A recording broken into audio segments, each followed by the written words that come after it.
What's up, Minimal Fam? We're doing a bikini talk today. I'm not normally one to throw myself out there in lavish exposure for YouTube. I had my days with that as a go-go dancer, but it's pertinent to what we're talking about today, the human physique, and specifically my physique as a now 40-year-old woman. So I'm gonna look the part today for this video. I recently turned 40. I had my 40th birthday last week, and contrary to when I turned 30, and I actually literally cried because I thought my career as a performing artist would be over, and I thought that I was just old by whatever standards and had to come to terms with my 20s being over and blah, blah, blah. Turning 40 was actually really awesome. I stayed up till midnight like it was New Year's Eve, and I was in my bathrobe on my balcony and just did a little ceremony to call in this new era of my life, because with women, especially with everyone, but let's be real, there's a lot more pressure on women of you age and you just are devalued in the sexual market or any market, or just within yourselves or how other people see you, or middle life has to equate to poor health and things declining. And that's what I really want to touch on today. Yes, aesthetic is important. Everyone likes to feel good and comfortable in the skin that they're in, but the bigger thing, that's still kind of a superficial thing. The bigger thing I want to touch on is that your inner health does not have to deteriorate as you get to now middle age. Let's call it Middle Earth for you Lord of the Rings fans out there. I am now in the Middle Earth of my life, and I do not subscribe to the belief that now everything has to go downhill, that I'm gonna gain weight, or my hair is gonna fall out, or my skin's gonna get saggy and gross, or my boobs are gonna be whatever, or I'm just gonna be running to the doctor every other week for some sort of checkup because I have this hypochondriac notion that, well, now because I'm 40, everything's gonna screw up in my body. And I think that's bogus. I think proper health can happen at any age. And this idea that things degenerate as we go older, yes, it's a trend. It's things that we see in society, but it's because of compounded things that we are doing to our body or not doing for our body that add up throughout the years. But these are diet and lifestyle change effects that we're having, and so it's showing up in the body as disease or stress or weight gain or hormonal fluctuations that can be avoided. Are there certain things that are not avoidable? Yes, like probably when I'm 80, I probably will have gray hair unless I diet. At 50 something, I don't know yet, I will go through menopause. That is a fact of life of being a woman. So there are certain fundamental changes that happen when you get older, and yes, I probably will get some more wrinkles. Those are all fundamental unfactual changes. What is not fundamental unfactual is the decline of your health. And certainly I'm not just speaking to things that we say happen when you're 70, 80, 90. There is a big misconception that now as a 40-year-old woman, a bunch of things are going to go to shit for me. And I disagree. And now at age 40, I actually feel much healthier than I did at age 30, and even healthier than I did at age 20. And there's a reason for this. Was I exorbitantly overweight in the past or unhealthy in that kind of way? No, but I was unhealthy in all sorts of other ways. And as you grow older, you grow wiser and you learn more about what your body needs and sort of the holistic approach to what health is. We're kind of pushed these magic pills in society, or just told in the health industry of do X, Y, and Z and buy this pill, or just eat this one superfood and that will equate to health. And that's kind of bogus. Maybe there's some micro truths and all of that, but really good health there's a bigger picture to it that I think some people miss. But also on that token, it doesn't have to be this wildly complicated thing either. For me, it personally boils down to three things, and these three things I'm about to tell you, as you'll see in the health space so often, these are not magic bullets. These are nothing I made up or have a patent on. I am not going to be selling you anything, and I'm not going to be giving you some magic ancient secret that nobody knows, and I'm gonna charge you $199 to get access to the secret. No, this is basic information. But it's just, these are principles and practices that you need to apply to yourself every day of your life, and principles and practices that people don't actually really apply on everyday part of their life, especially the third one I'm going to touch on. But without further ado, I will now get into these 3 things that I apply to my life so that I am fit and healthy as a 40-year-old. Okay, number 1, drum roll, body movement. Duh, right? Okay, if you don't think exercise or moving your body is important for your health, then you've either been living under a rock or you are incredibly misinformed and or stubborn and or maybe just a little bit lazy. But I'm going to unpack this a little bit because people have different ideas about what healthy body movement is.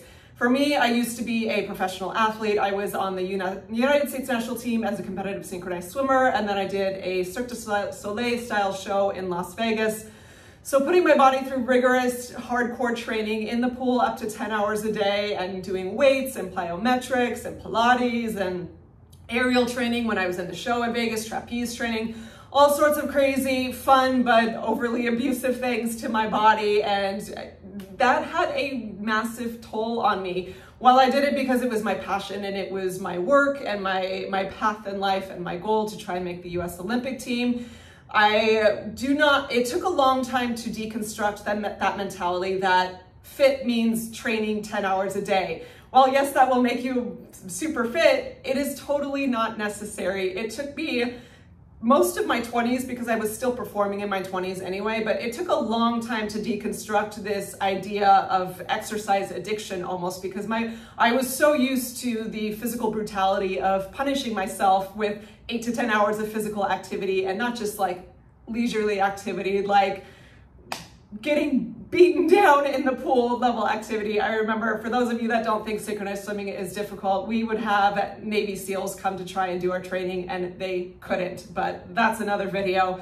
Anyway, what I am trying to say is doing that level of training on your body, while it will get you very skilled at whatever sport you're doing, it can also cause a lot of damages like overuse injuries, tears, pulls, sprains.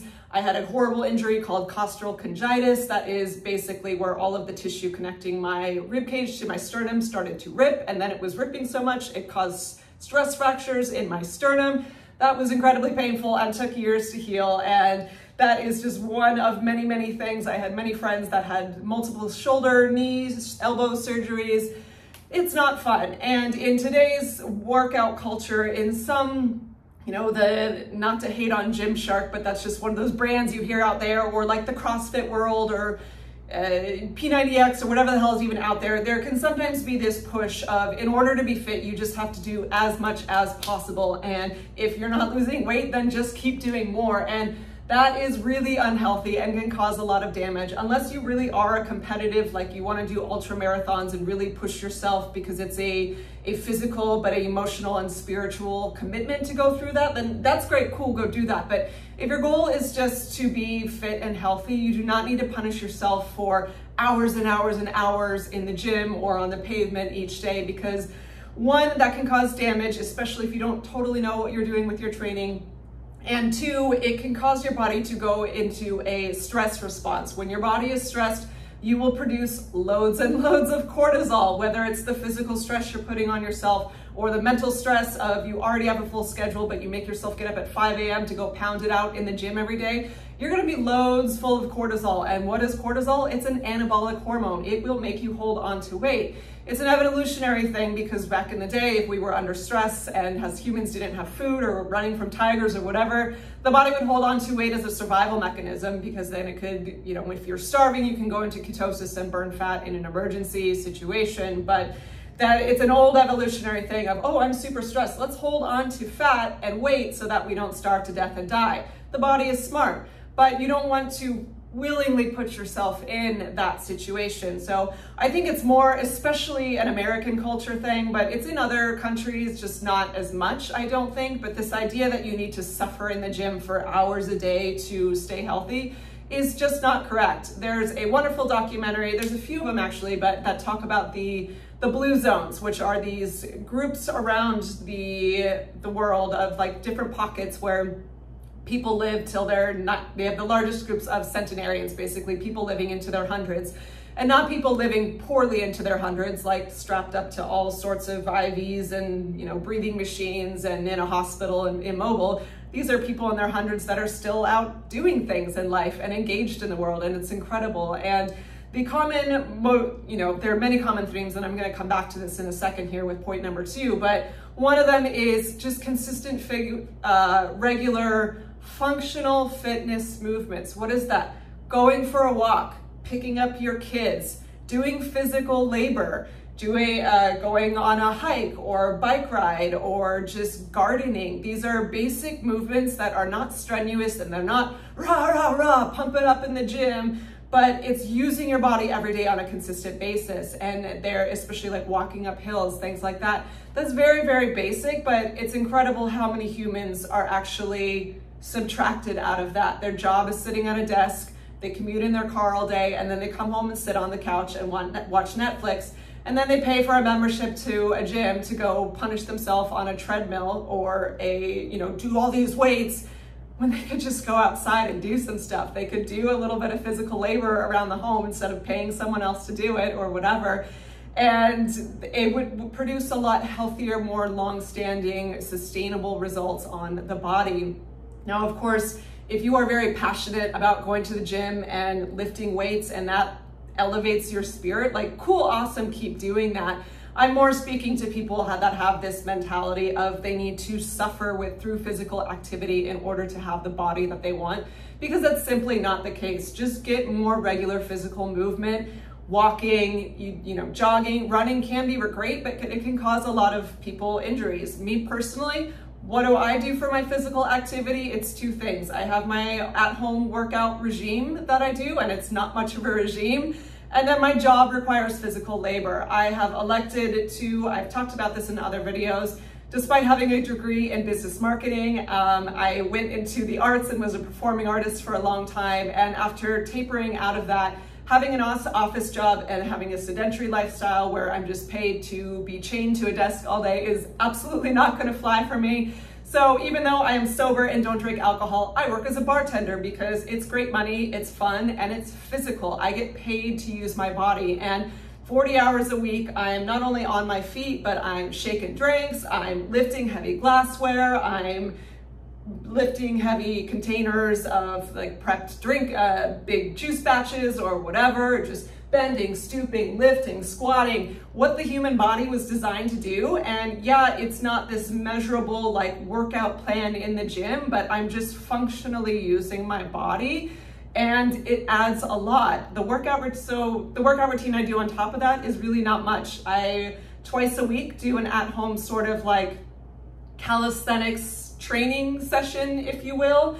I have muscle, as you can see, there's muscle, but I never touch weights. It's not my jam. I don't want to put my body under that kind of stress anymore, and I hate gyms. I hate the culture of them. They're just not my vibe. Again, no hate to you if you do like gyms. Everyone's just got to find an environment that's nurturing for them. For me, if I'm getting physical activity, it's doing my own thing at home, or be the most predominant one, just outside. I love hiking. I love going on a walk at the beach or hiking in the mountains.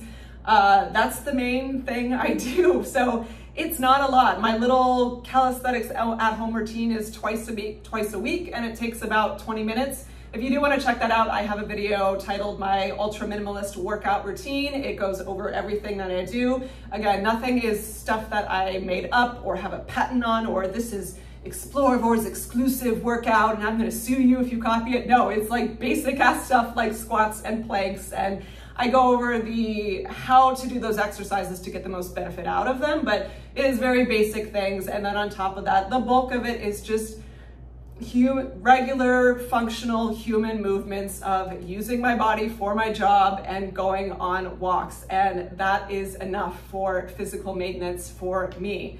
Okay, so moving on to point number 2.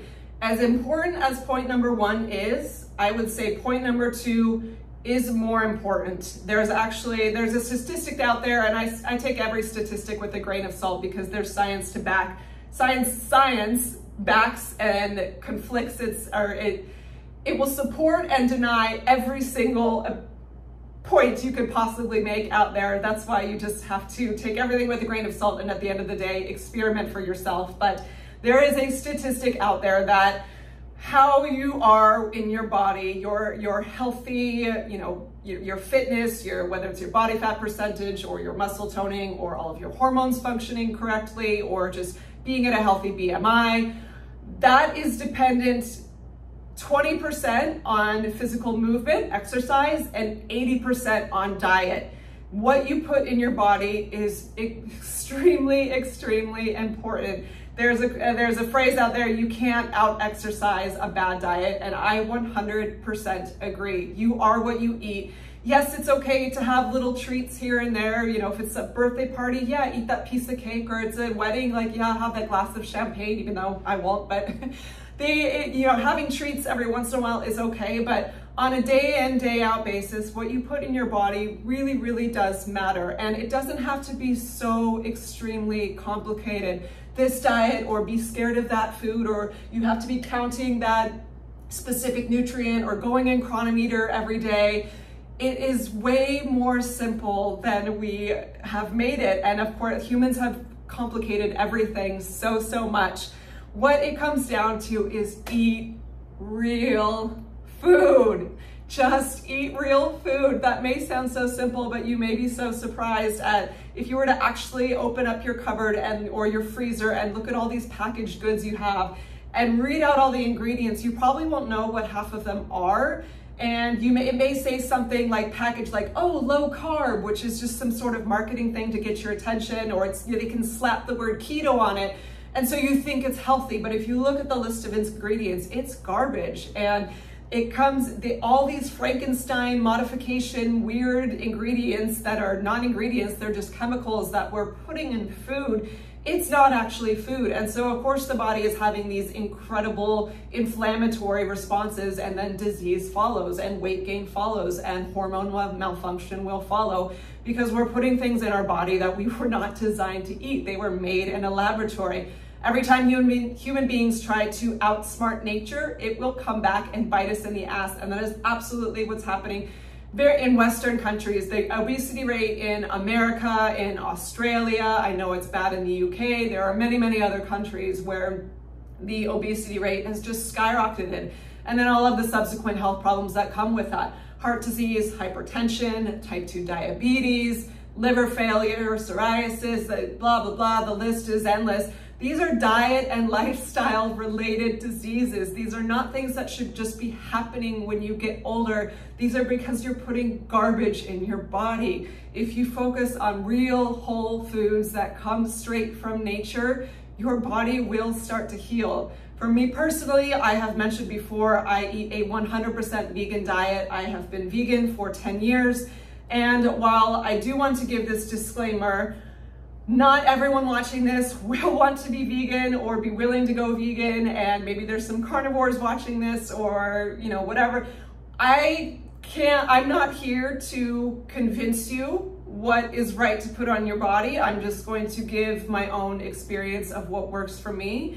But if you come to the vegan lifestyle exclusively for weight loss, that's a very superficial reason to come to it. First of all, you may lose weight, you may not. You may gain weight depending on what your body needs to heal. If you're coming from a background of eating disorders and you've been on a diet yo-yo, restricting your calories for years on end, and then you start eating abundantly and actually giving your body carbohydrates, you'll probably gain some weight because your hormones are all out of whack and your body's used to being in starvation mode. And if you start giving it ample food, then it's going to hold on to things. That's just a survival mechanism. Or if you're a man that's always, never restricted, but you want to be vegan for, certain other health reasons, you may find you lose a bit of muscle mass up front, and then you'll have to tinker with how you eat in order to find that balance of what your desired outcome is again. But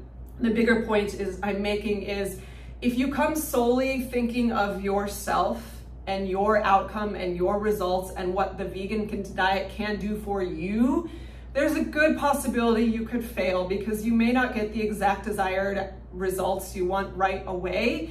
And then you'll just quit and say, well, veganism sucks or veganism doesn't work. But for me, I am first and foremost, I am vegan for ethical reasons. I stopped eating meat when I was 11 years old. I was a vegetarian for all that time up until 10 years ago. I went fully vegan, and my heart, it was the best decision I could possibly make. And it's a red pill. Once I learned the things I learned, there's just no going back to eating those things. I never will. But as for wherever you are with your consciousness and what feels right for you to do on that, I would say if you are leaning into plant-based, find your why, make the ethical connection. And if you really want to do it, realize it's not just about you. You're choosing this for something bigger. You're choosing this to cause less harm to animals. You're choosing this to cause less harm to the environment. And that will keep you more on track with it rather than just having a myopic vision of me. Because yes, while your personal health is important, you want to, in general, with everything you do in life, or at least I like to think, how are my actions best serving those around me, and how can I act in a way that is nourishing for myself, but also giving something of value to the world. So that's my little spiel on that. But while I did come to veganism initially for ethical reasons, there absolutely were a number of things that healed in me physically that were a positive side effect of that. I do have a video titled 12 Things That Healed When I Went Vegan if you want to check more out on that. But for me, I've eaten this way for 10 years now, and I focus on real whole plant foods and just putting things in my body that are actually food. I just released a video called How I Keep My Vegan Diet Ultra Simple as an Extreme Minimalist, if you want to check that out. But I'm eating just lots of fruit, lots of fresh vegetables, lots of potatoes, lots of rice, and just simple herbs and spices. And that may seem so bland and boring if you're not used to eating that way, but for me, once I made the shift to eating that way, it was incredible how much more energy I had, how much more vitality I had. Yes, I even did lose some weight. And now at 40, I'm actually more lean than I was at 20 when I was training 60 hours a week on the United States national team. I have a bit less muscle for sure because I'm not putting my body through that crazy rigor anymore. But as far as the physicality of myself, I am a little bit leaner than I was 20 years ago, eating a whole foods, plant-based diet. But again, you have to make your own decision.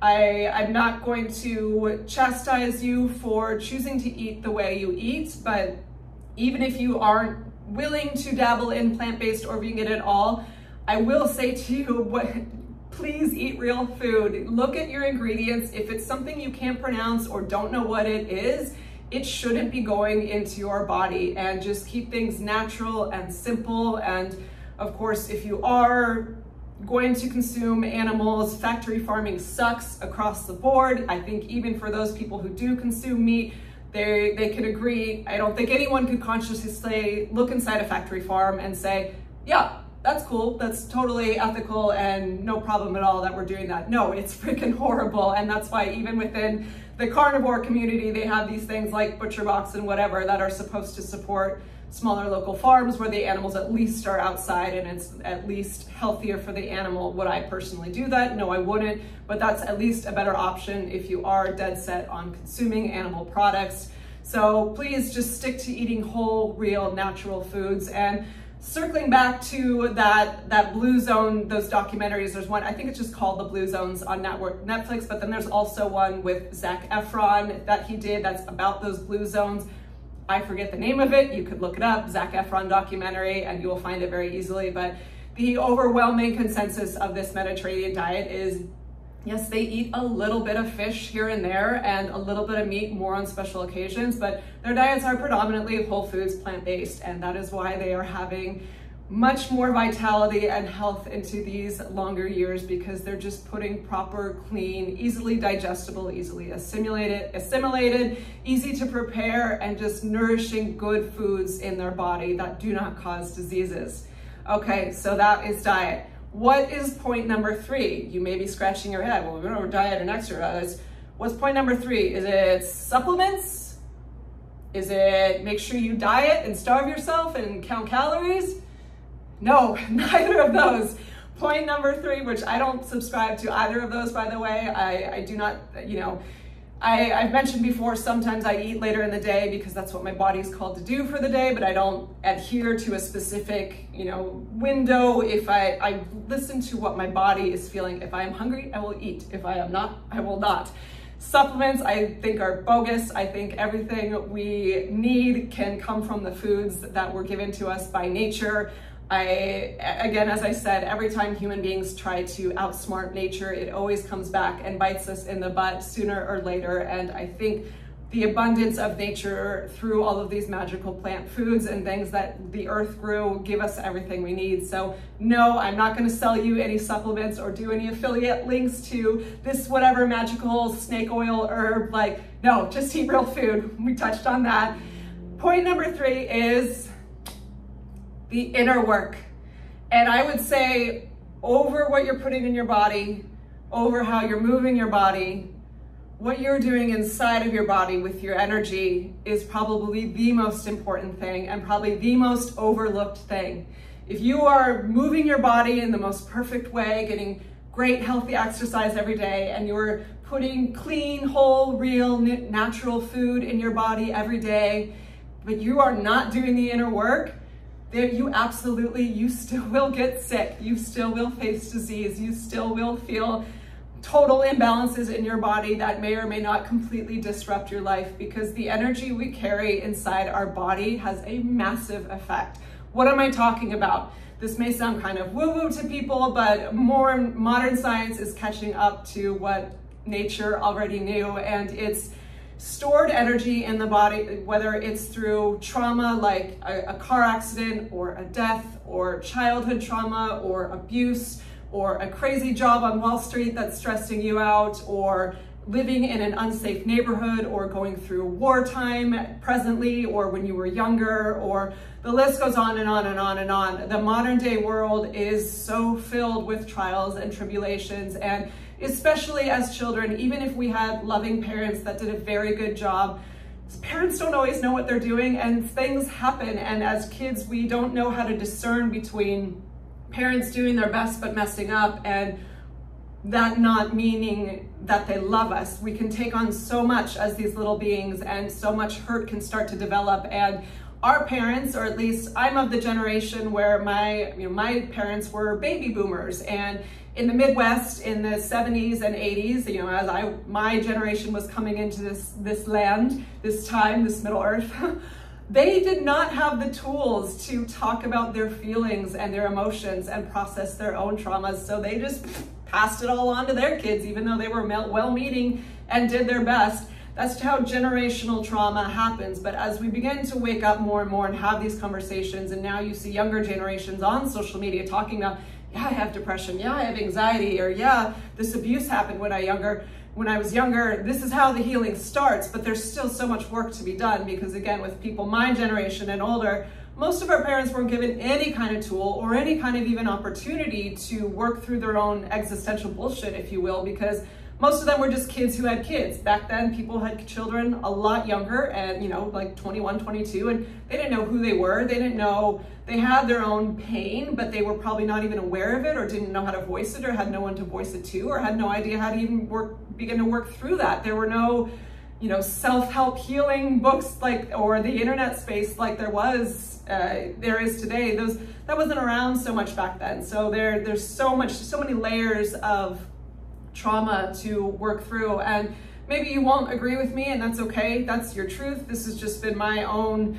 In the past 20 years of studying this, I have had incredible, it's just resonated as such deep truth, and I've had incredible healing, the most healing from, yes, eating vegan, it healed so many things in my body, but there's a deeper level of emotional, energetic healing that had to happen with me from my own childhood stuff. And I'm not victimizing myself and saying, oh, I have this horrible childhood. No, some stuff happened, but I would be hard pressed to find anyone on the planet where some stuff didn't happen.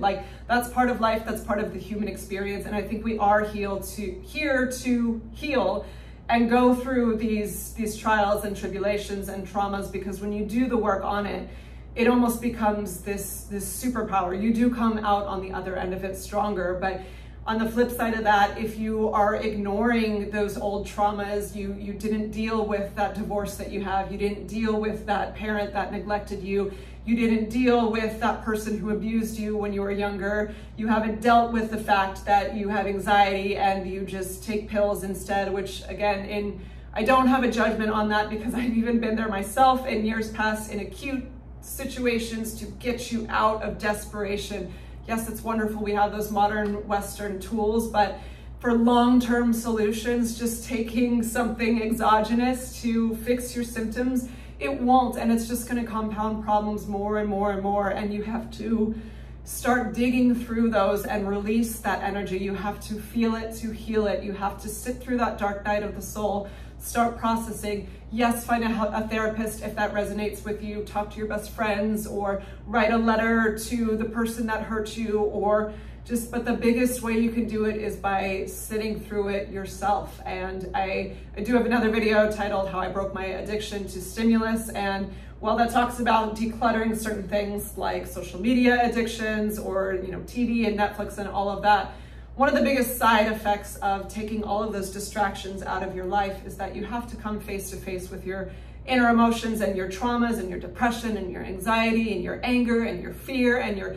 dissatisfaction with your shitty job that you hate, or your dissatisfaction with your relationship that you've been comfortable in for 10 years, but you haven't had sex in a year, and you're like, oh my gosh, is this even working? But you're too complacent to talk about it. Like, those are the hard conversations. But if you're not working through those things, that energy is in your body, and it can show up in a million different ways. It can be migraines, it can be gastrointestinal issues, like, no one really said, oh, IBS, it's the most general diagnosis, and millions of women have it out there. Like, IBS, can't really do anything about it, maybe go low FODMAP or avoid this, and they're just pushing more and more fear, stay away from this, or don't do that.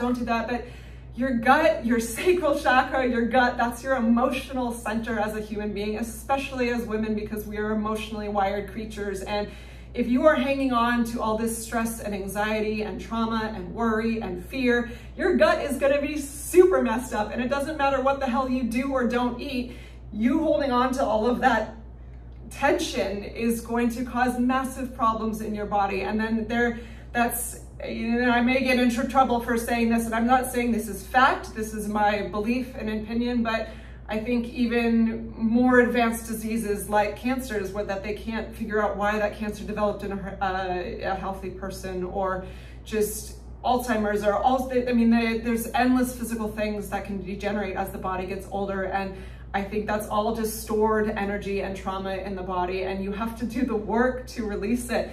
Is it like a cookie cutter roadmap that you could just, okay, I did ABC and now I'm healed? No, healing is messy. It takes time. It's probably a lifelong practice and commitment. I don't think it's something you just jump over this golden rainbow and get to the other side, but you can get better at it. You can get better at recognizing trauma when it shows up in the moment, and coming face to face with it and being present with it rather than distract yourself from it, and letting yourself feel it, and then it can release from the body. There's all sorts of alternative healing therapies like EMDR and EMT, emotional freedom technique, sound baths, light therapy, of course, yoga, which all those postures, it's not, yoga was not designed to make you look fit. That's a nice side effect, but yoga means, shoot, now I forgot the translation. Yoga essentially means oneness, alignment, connection to spirit. So all of those postures are meant to release all of that negative energy out of the body that is showing up in disease or hormonal imbalances or digestive imbalances or skin disorders in your body. There are many alternative things you can do if you commit to that practice. And the more you become aware of it, you can see patterns showing up. For me, my stress response is migraine, hands down. If I get triggered, I have abandonment wounds, so if something happens in the day that triggers that, and that old 40, 39-year-old pattern at this point gets triggered, my head is on fire with a migraine. Even if I ate perfectly that day and took care of my body perfectly, if that emotional wound is triggered, boom, it shows up in my body instantly. Other people, I like my best friend, if one of her wounds get triggered, boom, she's covered in hives. It wasn't what she ate, it's the emotion of the body. This stuff is very, very real. You can check out works by Joe Dispenza. He goes over this there's a book, Becoming Supernatural and You're the Placebo. He is great because he takes all of these concepts and then puts real measurable science behind them. So it's not just woo-woo. If you're someone that needs to see facts and figures, he will give that to you. There's another great book called The Body Keeps the Score that goes over all of this. And it's really cool because it will even talk about like specific correlations when, I don't know if it's always, well, if X happened, then it'll be this thing in your body. Everyone's different. Everyone has their own sort of defaults, but it's a great tool to start learning and leaning into that these energies are real, these emotions and traumas are real, but while that can be overwhelming and daunting, it's actually very empowering, because if you learn to come into practice with recognizing them and feeling them in your body and then doing the work to be able to release them, which I really do think it's honestly a daily practice, you will notice massive physical improvements in your health. And then you combine that with eating the right foods, eating real foods, and combine that with just natural functional movement as a human. I don't believe you have to age in the way that we're told we're going to age, and which is just all downhill from that. Screw that. I think life's just gonna keep getting better and better. And like I said, certain fundamental changes like my hair going gray, whatever the hell it will, and me going through menopause in probably 10-ish, something like that, years, like that will happen. But I do not think that I am going to just deteriorate because I'm accumulating more years around the sun. If anything, I think certain things are just going to keep getting healthier and healthier as I keep coming more into practice with these inner energy works and embracing the fact that my body is designed to heal and be healthy. Okay, if you made it this far through the bikini rant, thanks for listening today. If you're a girl out there, or woman I should say, and you are fearing 40, fuck the fear. I have to say that. Embrace it. It's a wonderful time of life. It is a privilege to get older. You never know when you're gonna go. So if you accumulate another year, another day, that is always a gift. And we can gain so much wisdom and knowledge and experience and love as you go through life. So to get older is a privilege, but old is a state of mind. If you are living in the present moment, there is no old, there's just right now. Okay, thanks for watching, and I'll see you in the next one. Bye.